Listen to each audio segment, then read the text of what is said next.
From Taiwan and has lived and worked in Illinois since she was 8 years old.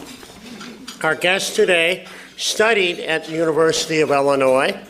She is the proud mother of 2 teenage sons, Paul and Benjamin. Ladies and gentlemen, Grace Ho.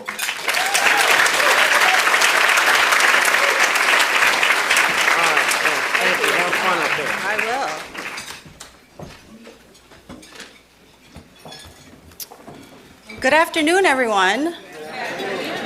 It's such a pleasure to be here with you this afternoon, and thank you to City Club J board members for inviting me. It really is an honor, having been in the audience so many times before. It's also a great honor for me to serve as the Secretary of the Illinois Department of Human Services. I say this often, but I really believe that it's true that I'm a privileged person, and that I'm able to make a living doing something that I choose to do, that I feel deeply fulfilled by that, and that has reverberations that are very wide. Further, I'm honored to be a part of Governor Pritzker's administration, one that demonstrates strong management and leadership, and one that has a strong commitment to human services and human dignity, these two things that are deeply and inextricably intertwined. Thank you all for being here in the audience. I see faces from my days of being an advocate, a provider, an organizer, from when I was Assistant Secretary previously, philanthropy, friends and colleagues, and current colleagues. I have the great pleasure of serving with Deputy Governor Flores and First Assistant Lizzie Whitehorn. It means a lot to me that you're here because I know how much we're dealing with on a daily basis. And of course, our amazing, strong DHS team, Hina Mahmood, Ryan Croak, John Schomburg. I think in a short amount of time at DHS, we've been able to build this very strong circle of trust, and I could not do this job, we could not do this job without each other's backs, so I appreciate you all very much. If you know me, you know I hate wasting time, so I'm hoping to make your attendance here worth your while. Tell you things that you can't Google, okay? So when you leave here today, though, these are the 3 things that I want you to remember. So if you leave early, just say that you knew that these things were true. One is DHS and our partner agencies, community providers, are facing big challenges that were produced by years of, I'm sorry to say, mismanagement and divestment. But number 2, we are fixing them. And number 3, we, DHS, and our community partners are making Illinois better and stronger. And so when I say DHS, I actually mean also our community providers, so please know that. So I have 4 broad areas to cover. So number 1, for those of you who don't know me well, I'm going to share a little bit about who I am and the context for how I approach the work and why. Number 2, what is DHS and why all Illinois residents should value and protect our mission and our work.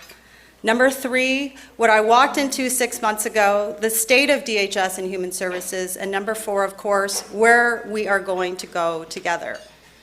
I was reading about how to give a good speech, and they said just say at the beginning where we're going. So that's where we're going. So 1, I'm a child of immigrant parents. I've been a problem solver since birth. I was a caregiver and second mom for my little brother, and as I got older, a cultural interpreter for my parents. I'm my mother's daughter. My mother had always taught me to be humble, gracious, and generous, taking the smallest portions, kind of like Joy Luck Club, if you've seen that movie, being kind even those who are not kind to you, rejecting the notion of quid pro quo, rather valuing giving more than receiving, and that is a gift that has the greatest value. In my personal and professional life, I try to be kind and relentless in my pursuit of justice and fairness. If I'm in something, I'm all the way in. My career is threaded by service, starting at Kentucky Fried Chicken, Baker's Square, where I learned about the 3-piece meal, a wing, a leg, and a thigh. It's just still true, and pies. And this has served me well. Then a political campaign, nonprofit service, organizing, advocacy, philanthropy, and government. So like a 360-degree view of ways to influence the public good, or the way my husband would say, to not make a profit. Yes. To advance others, to fight for and with the marginalized, to lift up the resiliency of the human spirit, to have hope that we care about each other as a society, to be in our business. We are mission-driven organizations, we are optimists, and we are fighters. So one other thing, I'm a hockey mom of 2 boys, 13 and 16. In addition to my day job, I'm co-manager for one of my son's hockey teams and a volunteer coordinator for the other. So, yes, I'm very busy. But enough about me. What is the Department of Human Services? We help and provide low-income working parents with secure, reliable, quality, and affordable childcare, mental health care, hospitals for all, regardless of coverage, care, job, and life opportunities for people with disabilities, whether intellectual, developmental, sensory, mobility, or otherwise.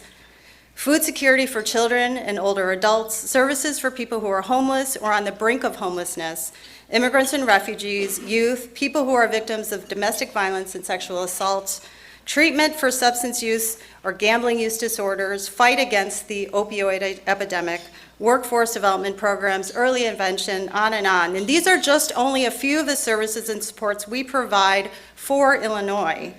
You can find much more about us on our very mediocre website, and that is generous. But rest assured, it's on the to-do list. We're willing to take pro bono help, FYI, as long as you're not doing business with the state already.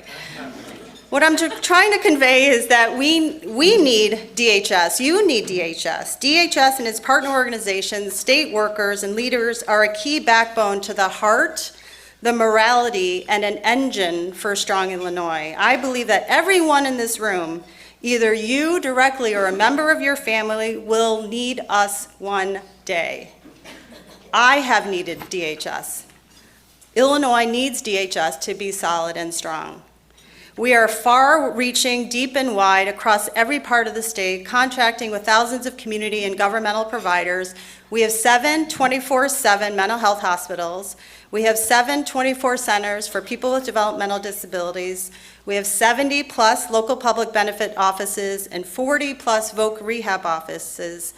We serve 1 in 3 people in Illinois directly, with almost 13,000 staff, almost $7 billion budget, thanks to the General Assembly and the governor this past year, through the 5 divisions that Jay had mentioned.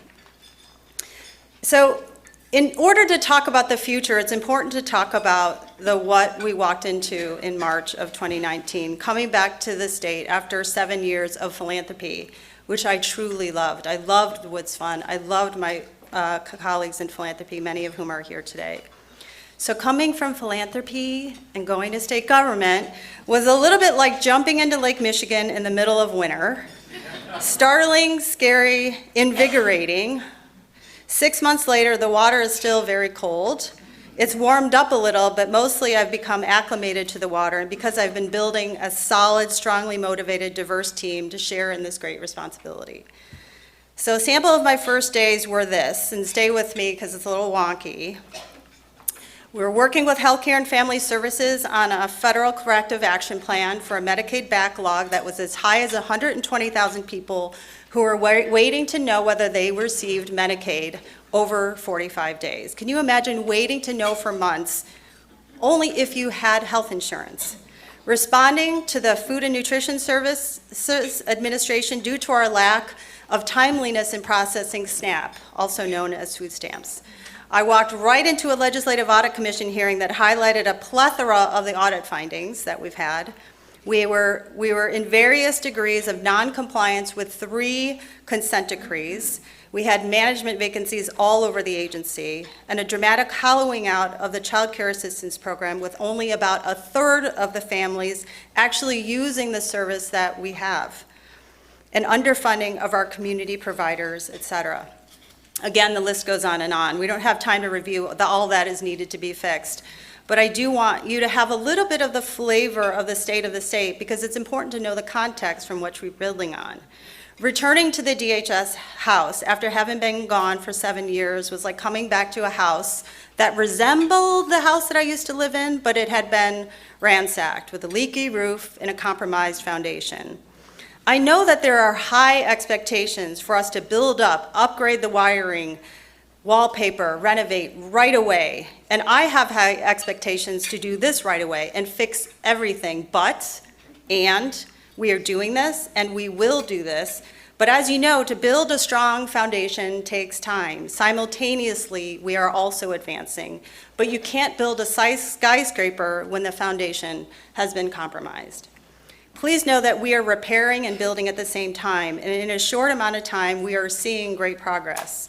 We are processing many human service provider rate increases. I know not at the rate that people hope.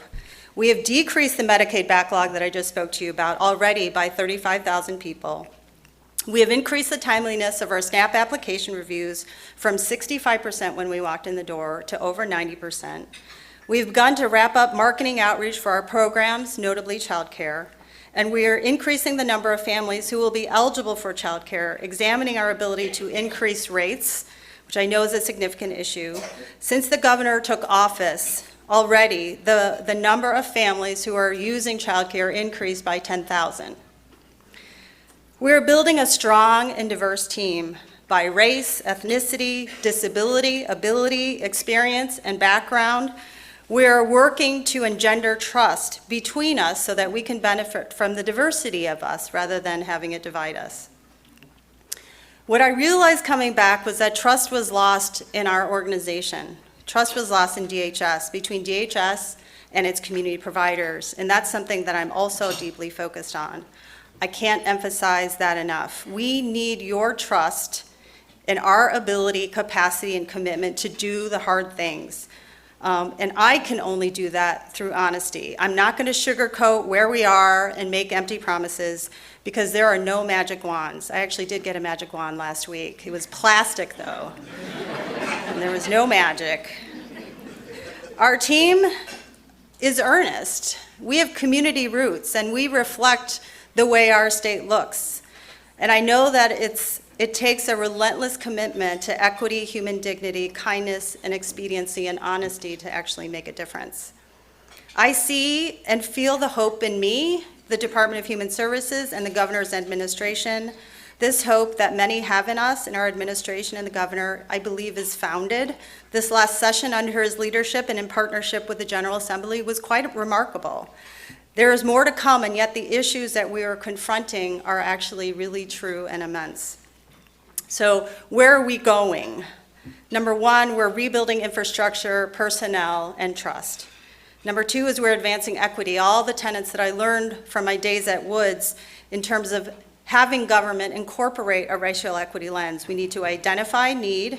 We need to design and implement programs in a way that incorporates racial equity, geographic equity, equity as it relates to citizenship status, et cetera.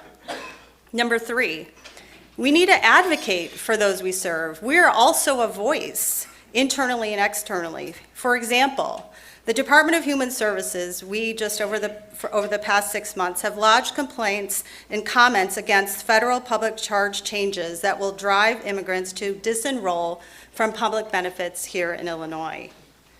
We had 2 meetings with the Trump administration to convey our concerns about these rule changes. Due to the chilling effect of these federal public charge rule changes, we expect that about 144,000 Illinoisans will disenroll from benefits for fear that it could jeopardize the immigration status of a loved one. This is an unjust choice to force upon Illinois immigrants. We also oppose the rule because of the additional costs and administrative burden it creates on us and community-based health and human service providers, and because of the huge economic impact that will result from widespread disenrollment. So it impacts lives, but it's also a cost to the state. Our preliminary estimate suggests that the state stands to lose between $53 and $123 million in SNAP benefits, food stamp benefits, and that uncompensated care borne by Illinois healthcare providers could approach $700 million. I want also DHS to become DHS. to meet our mission to provide integrated system for people who need us. One door for services. That was our charge 20 years ago, and we need to advance that. What I found, and what many of you know, is that the more categories that you fill, if you're poor, if you're low income, if you're limited English speaking, if you have disability challenges, there are more and more doors that you have to knock on in order to meet your needs. So efficiency, streamlining processes, digitizing and using technologies. We are still very, very, very, very, very, very paper heavy. So what I actually just learned this morning is have had the technology to implement digital electronic signatures. We had the technology. We were not using the technology. So we are advancing the directive with John Schomburg's help in order to actually take advantage of digital signatures. I know, that's so boring, but it's actually really exciting for us. Got to take them where they are. With our strong management and tenacity, we will identify and build additional efficiencies like electronic medical records. No, we do not have electronic medical records, and yes, we have 7 hospitals. We're going to do better. Number 6 is partnership. Working with philanthropy to create flexibility and resources to innovate and take risks, and to be able to allow us to pivot and to meet our shared goals together. I want to work with businesses and the for-profit sector to work on shared goals of strengthening Illinois. Your employees use our services and need them to be productive and healthy, and your employees are also our clients. Finally, we need to listen. Our providers, our employees, and the people we serve, right? Nothing about us without us. Give voice and see that our families are the experts and they know what they need. If you ask the very poor what they want, it's 40 hours of work, a stable schedule, enough to feed their family. I don't think it's too much to ask. So with this to-do list, that was 7, we're implementing a truly significant effort simultaneously. The governor in the Illinois General Assembly budgeted $29 million to the Department of Human Services to implement an Illinois census outreach effort. The governor signed the census executive order that launched our efforts with the largest investment towards a complete count this year in the country. So DHS, in partnership with the governor's office and a bipartisan advisory group and our sister agencies, have begun the implementation. The call for the regional partners across the state just closed on Friday, and we are pleased with the demonstrated interest. I cannot tell you who they are, though. We are leaning on my former philanthropic colleagues, experts, and state staff to lead the review of these proposals. Thank you for answering the call. And we want to ensure that the review panel reflects the diversity of our state and the hard-to-count communities. I'm also happy to announce the names of the governor's 2 appointed co-directors of the Illinois Census Office, Marshanta Wilkerson and Oswaldo Alvarez, a graduate of Philanthropy University. Their combined experience with the legislature, philanthropy, community organizations, law with a state lens will be invaluable to our work. So there's a lot at stake with an effective census effort, I think you all know. We have to fight against the tide of fear that has been pervaded by the federal government. We want to work with trusted organizations to make this happen. In 2015 alone, Illinois received over $19 billion from the federal government, which is about $1,500 per person. So even a 1% undercount would result in the state losing $19 million per year per decade. Per decade with a total loss of $195 million. That's just 1%. So we need all of you. Please stay engaged with us at www.census.illinois.gov. Excuse me. So before I close, I want to talk about Marka Bristow.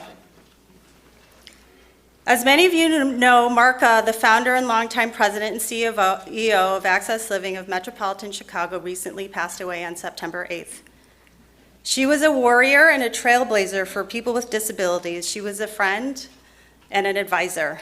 Like many in this room, I mourn for Marca's passing, but I draw comfort from the blueprint for a more accessible society she shared with all of us. Here in Chicago and literally around the world, advocates know Marca worked every day of her adult life to ensure justice for all. She helped make the Americans with Disabilities Act possible, and her relentless, clear voice gave thousands of Americans with disabilities new independence and dignity. And in this way, Marca boiled the ocean. Yet there is so much more to do. We have to do more, and we have to do better, much better, by people with disabilities.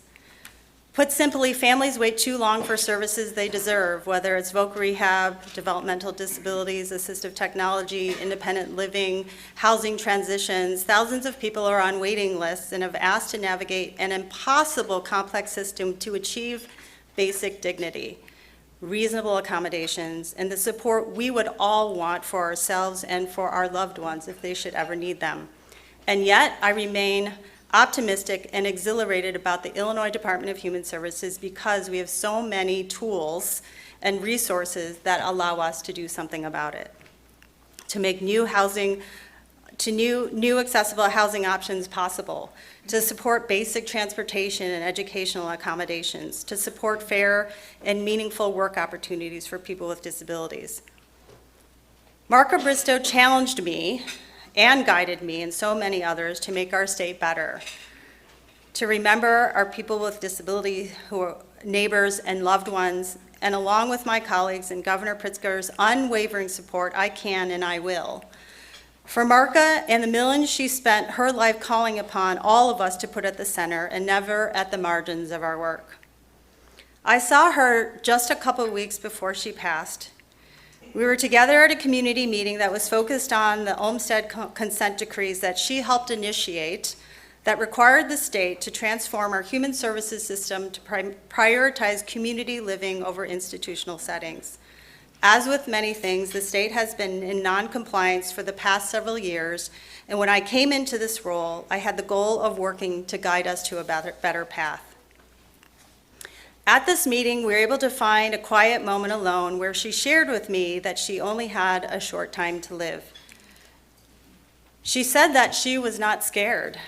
She said that as a person with disability, and this is something that will stay with me, that as a person who's lived with disability almost all her life, the notion of health for her was always very precarious. She was curious about what was to come, and her courage astounded me at that moment and continues to astound me.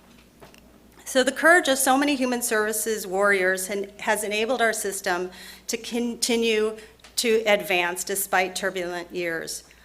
We know that publicly funded human services is important to a civilized society and advances equity where injustice lies. That is the hope, that is the hypothesis, and I think that is the fact. Human services benefits all residents of a society and signals the moral imperative of a society.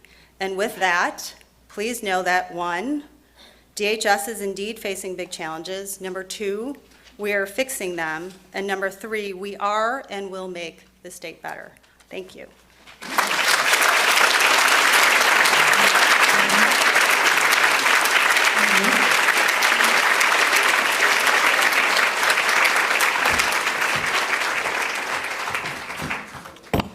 Thank you very much, Secretary Ho. If anybody has any questions, this is the time. Hold up your blue form. Our staff, Amanda, I see one back there and one back there in the left field corner over there.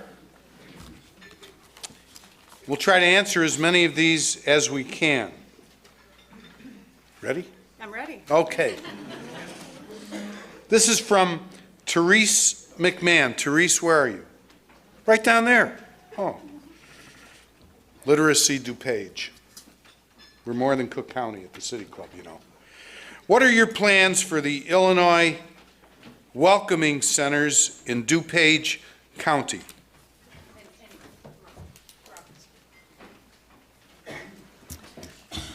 Thank you, Therese. So as many of you may know, when I was Assistant Secretary for programs at DHS, I worked closely with the Governor's Office as well as the Illinois Coalition for Immigrant and Refugee Rights, actually to create the first New Americans executive order in the country that would signal as well as provide policies and practice so that immigrants and refugees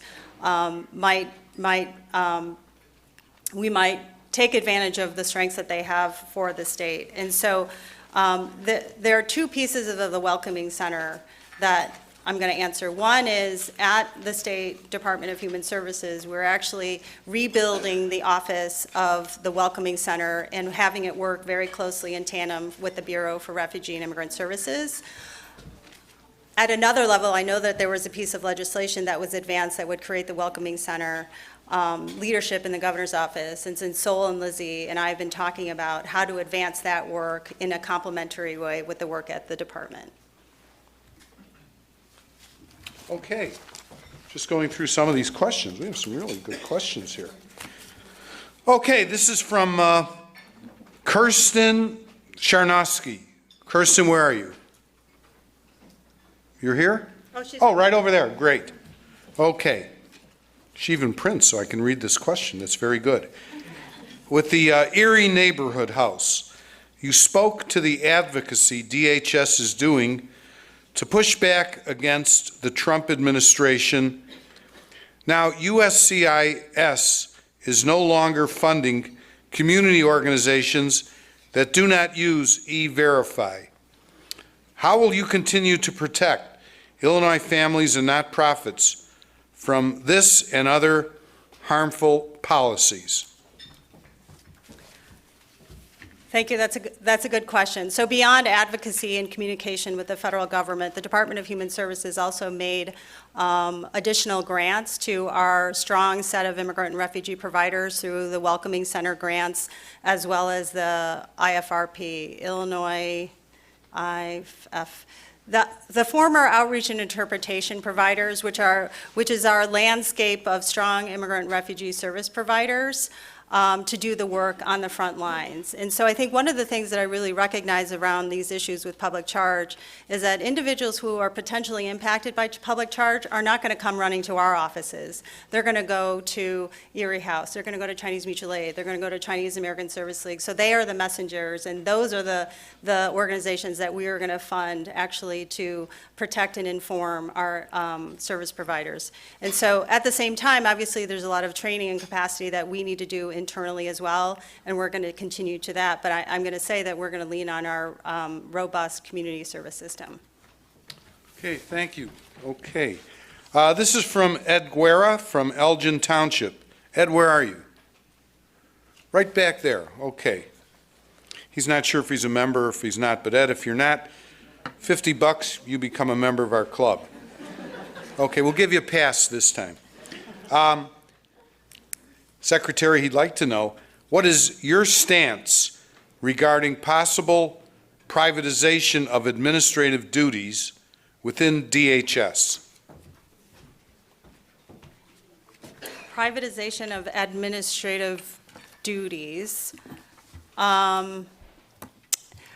It's a really broad question, so maybe we can talk more about this afterwards. I guess it depends on what, your definition of privatization. So I would say over the course of many years, I think many of us know, we rely on community providers to provide a lot of the community care. So some may call that privatization, some may call that partnership. As it relates to administration, I would say that I think it's important to have a really strong, full-time, permanent state staff providing the functions of the state.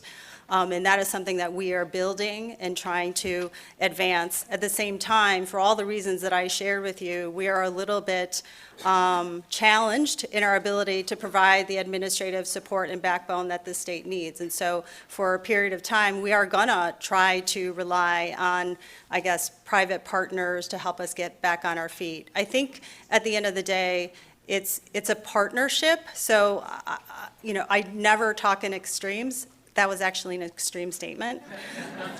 I try not to speak in extremes. So I never say never about this, and I never say never about that. You know, for me, I'm just trying to, in a very short amount of time, make the changes that everybody's expecting and actually that everybody needs. Okay, thank you. Good question, great answer. Thank you.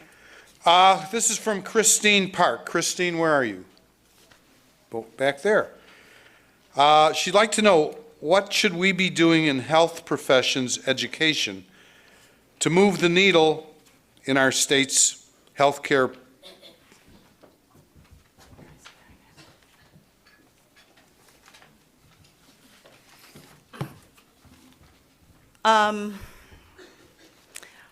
That's a good question. I think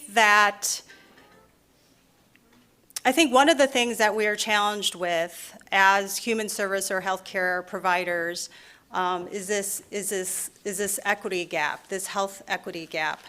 And I think that, you know, the Kids Count report just came out this morning and again kind of brought forth this notion that the health outcomes for young children and babies are really very much related to the color of their skin.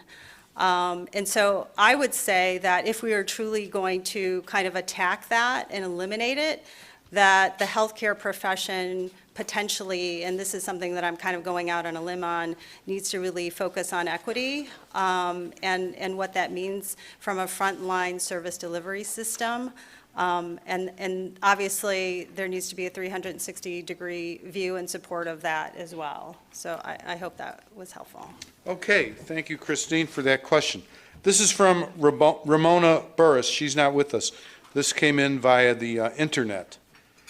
What's the decision behind cutting SNAP benefits for male recipients, especially in the current times of dealing with food insecurity? Many of these men suffer from chronic health conditions that necessitate nutrition and diet control. Okay. So many of you may know that the Trump administration is trying to make dramatic changes in who is eligible for SNAP or food stamps and who is not eligible. And one of the rules that has actually been in various forms of discussion has to do with eliminating SNAP benefits for individuals who are not able to work. And so this population that we wonky people call ABODs, which is able-bodied adults without dependents, they are on the brink of not being able to access food stamps anymore or on a very limited basis unless they're doing work. And so I can't speak for the Trump administration, but I think it's this notion of, you know, pulling up your bootstraps and you're not going to get any public benefits until you can demonstrate that you deserve it. There's nothing wrong with, I think, kind of hard work and tenacity, but I think what it doesn't take into consideration are the lives and the challenges that people face in order to actually do work. I think if you ask anybody who is marginalized or who has challenges before them, what do they want? They want a job. And so I think we are the Department of Human Services. We want to provide them with the tools and the resources they need in order to become self-sufficient. The SNAP benefits is not a reason not to work. If any of you have ever taken the SNAP challenge, which is just to live on SNAP, you'll know that you'll be having a lot of ramen noodles and macaroni and cheese. So that is not kind of the reason why people continue to live in poverty. So I would say, that's what I would say. Thank you, Secretary. These are tough questions. It's like a It's like a quiz. PhD oral exam, you know? Okay. Do I walk out as a doctor? Absolutely. We will robe you. Of course, at the University of Chicago, they ask you to step out in the little hall, and you can hear your examiners talking behind closed doors, and all you can hear are the negative things that they are saying, and you're positive you failed, but then they open the door and they say, welcome to the club. Okay. These kind of two people ask similar questions. They're related. Terry Weaver with UIC, University of Illinois at Chicago, and City Club member Michael Bailey. The plans for improving correctional health in state correctional facilities. And Michael asked, if disability is not a crime, why does it appear that many of us are locked up? Care to deal with that question? Those two. Yeah. So we have a new director of the Illinois Department of Corrections. I think he's just started a couple months ago, and we've already had the opportunity to talk and really figure out how we can better coordinate. I think that when people are leaving the correctional institutions, I think the Department of Corrections still thinks of them as their community folks for a period of time, but we also consider them our community folks for a period of time. So I think we do need to kind of band together and better plan out what services look like for people who are reentering. I think as it relates to kind of services for people with disabilities, I talked about kind of our work on the Olmstead consent decrees, which really pushes the state to advance more community living options for people with disabilities. And so I know and I named that we are deeply challenged in being able to produce the compliance numbers that we are looking to see. And so we've been working very closely with our community providers, as well as our sister agencies, to actually get us on the right track into compliance. And obviously, it's not just about compliance and not being called before the judge, but it's actually producing a system that works better for all people. Thank you. Okay. This is from the Civic Federation's Lawrence Massal, so you can be prepared. Plus, he's setting you up. Thank you for returning to state service. I think all of us would agree to that.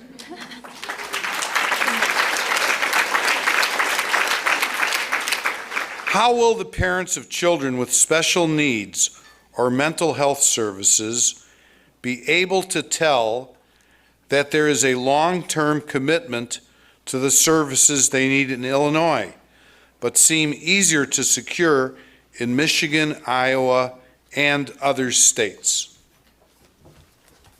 I thought you liked me, Lawrence. Yeah. You got to remember, he started with the James Thompson. No, I know. Lawrence Massal was a board member of mine when I was at Woods Fund, so you're welcome. It's been a delight to return to state government. Very hard, but very important. So I would say that we recognize that this is a problem. I think we're working very closely with DCFS, the new director of DCFS, Mark Smith. The federal government has I guess, put out new regulations or new family first, prevention first type structure. And so I think we're trying to figure out how DHS can work in partnership with DCFS because there's a lot of overlap. I think the second piece of that is that I don't really have like a great answer to that. I think we, as I said earlier, one of the things that is really hard for the state to do is to deal with individuals and families who have a variety of complex needs. So if you don't cleanly fit only in one box, it's very challenging for us to kind of wrap around services. And so I think the work is yet to come and the solutions are yet to be solved. And I think it's like a very complicated patchwork of things that we're going to have to put in place in order for families with children with disabilities to thrive. I believe that we have a very strong early intervention system for 0 to 5. I think we need to continue to strengthen special education programs for children in the school district, but then also we need to really figure out as a state what kind of residential options we want for children when they're not able to thrive in any of those settings. Very good, Secretary. Now, Lawrence speaks here quite frequently. We put him on panels, and by himself, he's tremendous. And because he asked you that question, you're entitled to come back and ask him a question that causes him to squirm a little. Okay, this is from City Club member Dan Lustig. Dan, where are you? Right here. Right down there. He says there was a recent news article about a possible rate cut to providers. He'd like to know if it's true, but can you share any information on that? I don't believe it's true. No.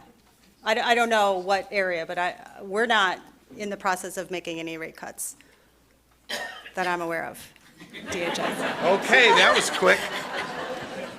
Okay. This is from Deborah Vines. She's the CEO of the Answer, Inc., Autism Awareness and Support Agency. Will there be any funding for autism agencies? So it's not I'm sorry, I don't have a yes or no answer. I do know that we've been working over the past summer to really develop a better response to services for children, I think in particular with autism.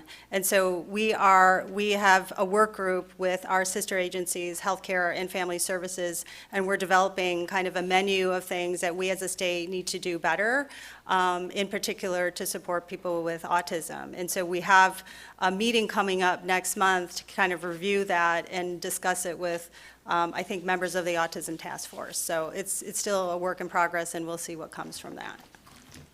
Okay, we just have a couple more questions here, Secretary. I think time's up.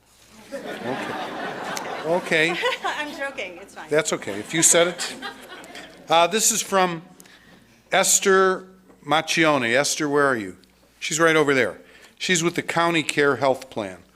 She'd like to know what your department's strategy is to collaborate with HFS and managed care organizations to improve redetermination adherence to ensure members do not lose Medicaid coverage.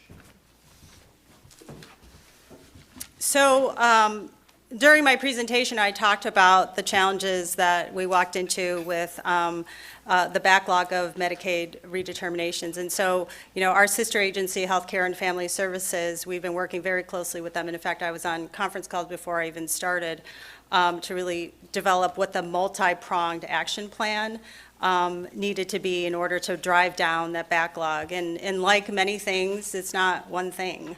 So we worked closely with members of the General Assembly. They had a Medicaid task force. We met every Thursday morning at 7:30 a.m. At the Capitol to review what are the legislative actions that the General Assembly could take in order to help us advance, and that was passed and signed by the governor. At the same time, I think many of you know, we have a information technology system called IES that is challenged, is compromised, and we're working very closely internally and with our partners to correct the deficiencies in that system. So that's a part of it. We're increasing the number of staff at HFS, at DHS. I think that the reality is that we can't decrease a backlog with the same number of people. And so we are hiring new staff. We've been working with Central Management Services, which is our personnel agency, to streamline our hiring process and to drive that forward. And so we have this multi-pronged attack, and I think some of the things that we've been able to do right away, like manage the caseload better on the back end, is the reason why we've been able to see dramatic decreases on the back end. So I would say that management actually works. Management helps kind of drive efficiencies and solve problems, but that's not it. I think when you have a complex system like this, you also need technology to work, you need laws to change and policies to change. So we need to do all of that to actually begin to get down to zero. Okay, Secretary Ho, now, as chairman, I get to ask the last question. You said that you have two teenagers who are into hockey and that you're like a volunteer coach and the assistant coach or something. So, it's obviously you follow hockey. Is there any possibility that the Chicago Blackhawks will make the playoffs this year? So I don't actually follow professional hockey. So yes, absolutely, there's a chance. That was the right answer. Thanks for watching, and if you haven't already, please consider subscribing to our channel. And while you're at it, please leave us a comment. Thank you for watching.